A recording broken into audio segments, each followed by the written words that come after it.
প্রায়শই এই যুবরাজের সাথে মানে ভাইপোর সাথে গুজ ফুসফুস করে সারাক্ষণ। তার ছবিও দিয়ে রেখেছে, দেখুন গুজুর গুজুর করছে, বোধহয় ভাইপোর বুদ্ধিতেই এটা করেছে আমার যতদূর ধারণা। একটা ভিডিও যেখানে একজন যুবক যুবতীকে নাচতে দেখা যাচ্ছে কোনো একটি গানের সাথে।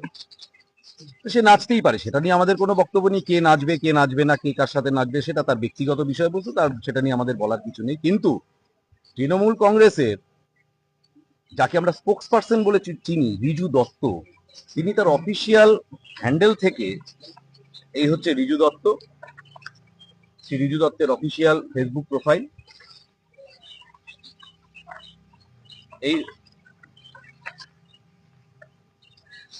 এই হচ্ছে প্রোফাইলের লিংক পেজ এবং এই হচ্ছে ভিডিওগুলির স্ক্রিনশট।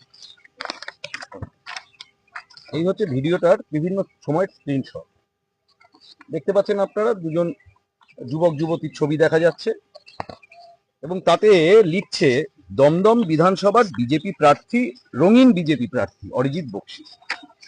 এটা আমার কর্মীরা যখন আমাদের এবং আমাদের উচ্চ নেতৃত্বের নজরে আনে, তখন আমরা, বিশেষত আমি, আমার উচ্চ নেতৃত্বের কাছে এটা ফরওয়ার্ড করি এবং আমার পরিবারকেও দেখাই এবং সমস্ত দিক থেকেই নিশ্চিন্ত হই যে এর সাথে দূর দিগন্তেও যার ছবি দেখা যাচ্ছে সেটি কোনোভাবে, আর যেই হোক, দমদম বিধানসভার ভারতীয় জনতা পার্টির ক্যান্ডিডেট অরিজিৎ বক্সী কোনোভাবেই নয়।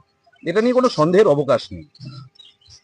এখন তৃণমূল কংগ্রেসের একজন অফিসিয়াল প্রবক্তা, যে নাকি আবার প্রায়শই এই যুবরাজের সাথে মানে ভাইপোর সাথে গুজ ফুসফুস করে সারাক্ষণ, তার ছবিও দিয়ে রেখেছে, দেখুন গুজুর গুজুর করছে, বোধহয় ভাইপোর বুদ্ধিতেই এটা করেছে আমার যতদূর ধারণা।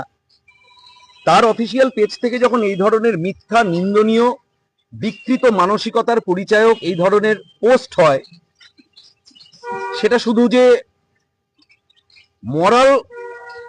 মরালি অন্যায় তা নয়, আনএথিক্যাল শুধু তাই নয়, এটা একটা ক্রিমিনাল অফেন্সও বটে।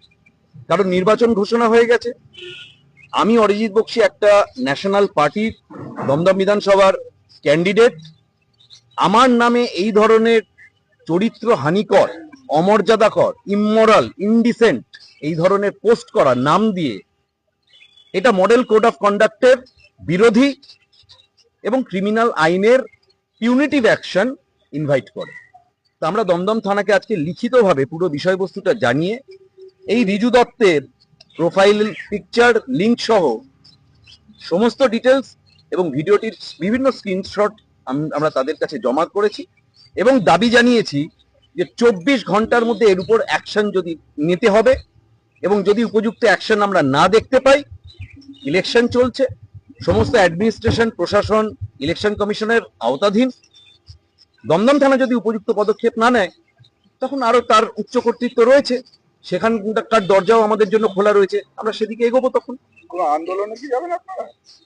একটা মিথ্যেবাদী লোকের মিথ্যে পোস্ট নিয়ে আন্দোলন করার মতো বাজে সময় আমাদের নেই। আমরা তার থেকে ততক্ষণ ভোটারের বাড়ি বাড়ি গিয়ে হাত জোর করে ভোট ভিক্ষা চাইবো, তাতে বিজেপি এমনিতেই দমদমে জিতছে, আর একটু মার্জিন বাড়বে। Thank you.